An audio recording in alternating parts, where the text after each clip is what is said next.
Hello friends, எல்லாரும் எப்படி இருக்கீங்க? இன்னைக்கு எங்கள் வீட்டில் மீன் குழம்பு வச்சு கனவா பொரியல் வறுவல் செய்ய போதான் மீன் வாங்கிட்டு வந்திருக்கோம். பாருங்கள், மீன் என்ன மீன் பார்க்கலாமா? இங்கே பாருங்கள், இது வந்து இந்த செங்கால மீன் சொல்லுவாங்கள்ல, அது சின்ன மீனாக தான் இருந்துச்சு. அப்புறம் இந்த பாறை மீன் பாருங்கள், இதுக்கு வந்து பாறை மீன் சொல்லுவாங்க. அப்புறம் கொடுவா மீன் இருக்குல்ல, அதோட குட்டியாம், இந்த குட்டி மீன் சொன்னாங்க. இதுதான் கொடுவா குட்டி, இது வாங்கிட்டு வந்திருக்கோம். ஃப்ரெண்ட்ஸ், இங்கே பாருங்க, பாத்திரம் நல்லா சூடாயிடுச்சு. இப்போ இதில் தேவையான அளவு ஆயில் சேர்த்துக்கலாம்.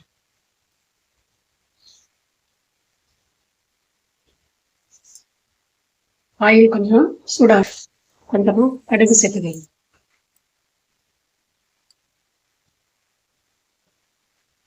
அடுத்து சீரகம் சேர்த்துக்கணும். அடுத்து பாருங்க, வெந்தயம் சேர்த்துக்கணும். ஃப்ரெண்ட்ஸ், கடுகுல வெடிச்சிருச்சு பாருங்க. இந்த டைமில் இந்த பூண்டு போட்டுக்கணும். அடுத்து கொஞ்சமாக கருவேப்பிலை போட்டுக்கணும்.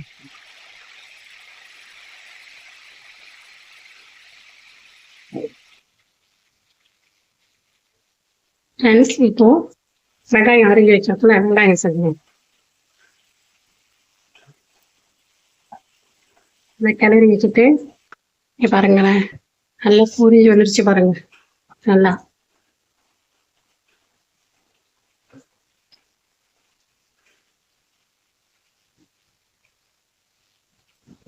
பாருங்களேன், நல்லா கலர்ஃபுல்லாக வந்துச்சுங்க, செவந்து வந்துச்சு பாருங்க.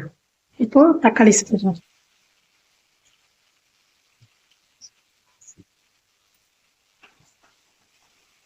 தக்காளி ஃப்ரெண்ட்ஸ், இங்கே பாருங்க, தக்காளி தடங்கிட்டு இருக்குல்ல, ரொம்ப சீக்கிரமா கொஞ்சம் குயிக்கா வதங்கணும்னா கொஞ்சமா உப்பு வந்து அதில் கொஞ்சம் ஆட் பண்ணிக்கலாம்.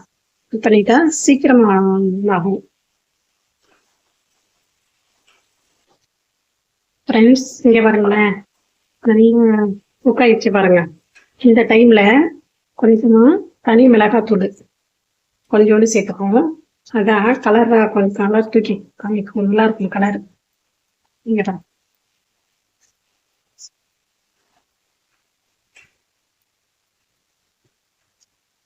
ஓகே ஃப்ரெண்ட்ஸ், இப்போ நம்ம புளி மிளகாத்தூள் இதெல்லாம் வந்து மிக்ஸ் பண்ணி குழம்பு கரைச்சி வச்சிருக்கோம்ல, அதை இது கூட சேர்த்துக்கலாம்.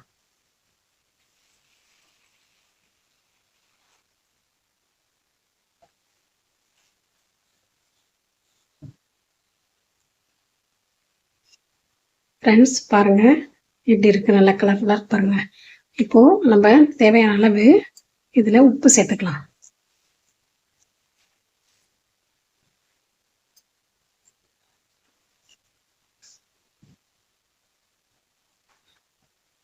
இப்ப பாருங்க, குழம்பு வந்து நல்லா கொதி வரட்டும், அப்புறமே தேங்காய் சேர்த்துட்டு மீன் சேர்த்துக்கலாம். ஃப்ரெண்ட்ஸ், வாங்க எப்படி குழம்பு கொதிச்சுச்சான்னு பார்க்கலாம். சூப்பர், நல்லா கொதிச்சு வருது பாருங்க. நல்லா கொதிச்சு வச்சிருக்கோம்ல, அந்த தேங்காவை இது கூட சேர்த்துக்கலாம்.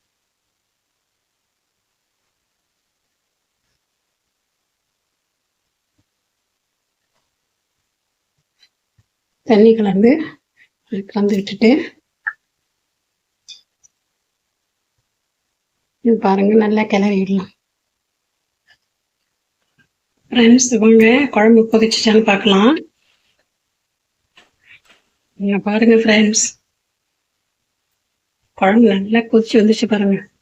இப்போ நல்லா கிளறி பார்க்கலாம். சர்க்கரை இல்லைன்னா சீனி எது வேணாலும் கொஞ்சமா எடுத்துக்கணும். இங்க பாருங்களேன், இந்த அளவுக்கு எடுத்து நம்ம அதுல போட்டுட்டோம்னு வச்சுங்களேன், காரம் புளிப்பு எல்லாம் எது கூட இருந்தாலும் சரி, எல்லாமே ஒரே அளவுல ஒரு தனியான ஒரு டேஸ்ட் கொடுக்கும். நீங்க செஞ்சு பார்த்துட்டு சொல்லுங்க. ஓகே ஃப்ரெண்ட்ஸ், இப்போ நம்ம இதுல மீனெல்லாம் சேர்த்துக்கணும். இப்போ சிம்ல வச்சுக்குவோம்.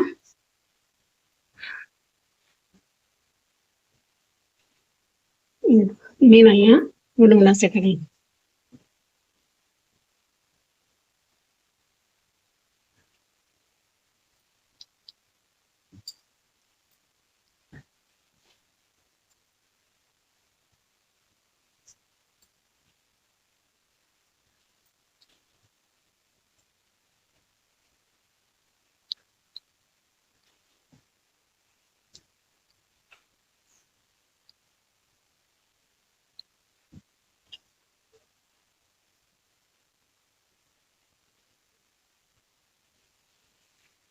இப்போ மாங்காவையும் இதில் சேர்த்துக்கலாம் ஃப்ரெண்ட்ஸ்.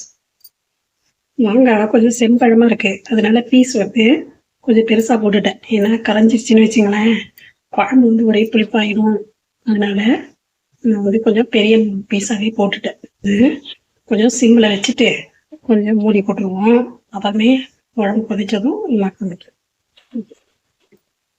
ஃப்ரெண்ட்ஸ், இவங்க குழம்பு கொதிச்சிச்சான்னு பார்க்கலாம். நீங்க பாருங்க ஃப்ரெண்ட்ஸ், குழம்பு நல்லா கொதிச்சு வந்துச்சு பாருங்க.